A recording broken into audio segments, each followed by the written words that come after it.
kebebasan dan kemerdekaan masyarakat Indonesia dalam berkarya, bekerja, berkreasi, berpendapat pada masa kini dapat dilakukan dengan tanpa takut karena Indonesia setelah masa kemerdekaan telah mendapat seluas-luasnya kebebasan yang membangun untuk negeri ini. Disusul perjuangan para tokoh pemikir bangsa yang dengan gigih memperjuangkan hak para bibit bangsa yang berfungsi sebagai generasi pembangun negeri. Inspirasi para pendiri bangsa juga bersumber dari kaum pemikir di masa sebelumnya yang memberikan inspirasi juga motivasi.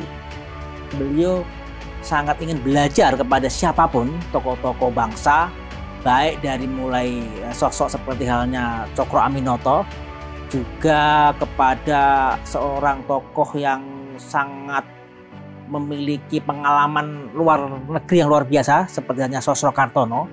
Kemudian juga ini kepentingan kebangsaan ya. Kemudian belajar juga kepada kitab-kitab ataupun buku-buku penulis-penulis cendekiawan dunia seperti halnya Jamal Al-Afghani, kemudian Muhammad Iqbal, dan tentu saja tokoh-tokoh lokal juga banyak sekali.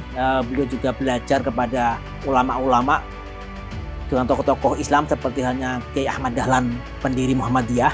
Kemudian juga kepada sering berdiskusi dengan Mbah Basboh, karena beliau ketika di Surabaya itu sering melakukan diskusi, meskipun dia juga berteman dengan tokoh-tokoh seperti halnya ada Aidit, ada siapa itu yang Sosro Kartono, tapi beliau juga sering bertemu dengan Mbah Hasyim Asy'ari di sebuah pertemuan, sehingga dialog-dialog seperti itulah yang membuat beliau memahami Islam secara penuh, sehingga akhirnya Bung Karno ini itu memahami Islam itu sebagai sebuah yang dinamis, sebuah agama yang mengajak kita terus berpikir, berkarya, dan menghasilkan sebuah hal yang itu bermanfaat bagi masyarakat. Tidak hanya wacana saja, itu yang paling utama. Dan tokoh inspirasi utama beliau adalah Rasulullah itu sendiri. Dan di masa kemerdekaan ini, perjuangan dilanjutkan dengan kaum muda penerus bangsa yang wajib berpikir juga bertindak untuk kemajuan bangsa ini. Karena dengan berjuang memajukan bangsa, maka kita telah melakukan amal baik dalam hidup kita. Jihad di masa ini, ketika kita sudah merdeka, kita sudah mengusir penjajah, dan saya pikir penjajahan itu masih ada ya, masih ada dalam bentuk lainnya. Kita masih dijajah dengan hal-hal seperti halnya pembunuhan, penindasan itu masih ada. Makanya jihad saat ini yang tepat bukanlah kembali perang lagi, karena kan di negara damai seperti Indonesia ini, negara damai seperti ini tidak lagi harus mengangkat senjata. Senjata seperti halnya pistol ataupun bom, tidak seperti itu lagi. Tapi kita mengangkat senjata yang lainnya, seperti halnya kita mengangkat senjata ballpoint. Jadi teman-teman kalau mau jihad harus bersungguh-sungguh dalam belajar, bersungguh-sungguh dalam bekerja. Jadi kalau kita jihad di mana-mana bisa. Jihad itu adalah sebuah kesungguh-sungguhan melakukan sesuatu dimanapun kita berada. Kalau kita sebagai pelajar ya kita sungguh-sungguh belajar. Kalau kita sebagai pengabdi masyarakat, kita harus benar-benar mengabdi masyarakat, kita memperjuangkan suara rakyat dan lain-lainnya, harus benar-benar itu jihad juga.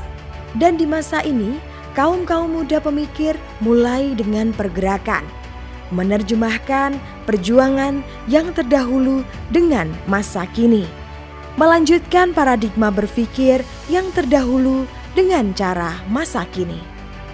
Ada beberapa historical yang pernah saya alami, atau beberapa dari teman-teman anak muda ini punya senior, atau misalnya orang tua kita lah, mungkin yang merasa kalau delivery antara yang tua ke yang muda itu sering lag. Betul sekali. Ya, jadi itu bisa mengakibatkan norma berubah, bisa mengakibatkan paradigma berubah, bisa menciptakan kultur baru juga. Betul. Gitu ketika delivery itu nggak ada. Nah, kita berusaha dengan beberapa gerakan atau yayasan atau bahkan pun ruang-ruang usaha yang kita bikin yang men-encourage anak muda itu berusaha untuk delivery antara yang sebelumnya sama yang setelahnya itu bisa klik nyambung gitu. Jadi kalau dikaitkan dengan tema kita sekarang ya Ya sebenarnya nggak jauh-jauh ya, mungkin karena because we are Christian, Yes. kita bicara tentang garam dan terang gitu. Ya kita berusaha untuk walaupun anak muda sekarang ini atau Indonesia sekarang ini jangan lagi dilihat cuman sebatas sekularismenya saja. Ada rohani, ada sekuler, itu harus dua hal yang harus saling berkaitan tuh. Dunia sekuler sama dunia rohani itu harus Seimbang harus juga seimbang ya. kan gitu. Menyeimbangkan dunia dan rohani akan membawa generasi muda menjadi generasi penerus yang mumpuni, terbangun potensi yang terimbangi dengan akhlak dan pekerti, berlandaskan pada nilai dan norma agama. Namun demikian ada juga yang dilakukan secara tak sadar. Misalnya ya, saya membaca itu ada restoran ya yang mempersilahkan orang makan, kalau mau bayar silahkan, yang tidak mampu bayar silahkan makan. Itu apa itu? Memecahkan masalah sosial dari siapa? Kebutuhan sehari-hari masyarakat bagi orang nggak mampu. Bagi yang mampu, ya membayar makanan itu secara lebih. Ada nggak di Indonesia? Ada, saya dengar, saya baca itu. Itulah salah satu esensi dari social entrepreneurship. Salah satunya, dokter. Saya juga baca beberapa dokter itu, bagi yang mampu, dia kenakan biaya. Bagi yang tidak mampu, silahkan datang. Dia berbisnis dengan yang mampu dan tidak berbisnis dengan yang tidak mampu.